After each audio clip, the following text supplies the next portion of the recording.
మీరు తల తాకట్టు పెట్టో లేక మోడీ గారు మీ అవసరం మోడీ గారికి, మోడీ అవసరం మీకు ఉంది కాబట్టి ఆయన అప్పిప్పించే కార్యక్రమంలో ఆయన ఉంటే మీరు తీసుకొస్తే ఏం చేస్తున్నారండి? అప్పుని ఎంత అంచనాలు పెంచేస్తున్నారు?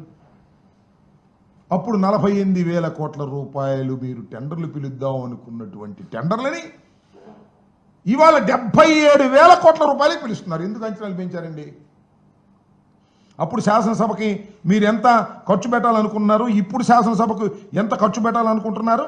అప్పుడు 2,271 కోట్ల రూపాయలు శాసనసభకు ఖర్చు పెట్టడానికి అంచనా వేశారు. ఇవాళ టెండర్లు ఎంత పిలిచారండి?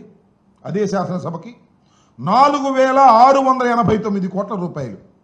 అప్పటికి ఇప్పటికీ సిమెంటు, ఐరన్ ధరలు తగ్గినప్పటికీ కూడా ఎందుకు ఈ విషయాలను చెప్తున్నానంటే, మీరు అప్పు తీసుకొచ్చి అమరావతి నిర్మాణం కాదు దోపిడీకి మీరు పాల్పడుతున్నారు అనే విషయాన్ని ప్రజలకు అర్థం కావాలనేటువంటి అంశం మీద నేను చెప్పదలుచుకున్నాను.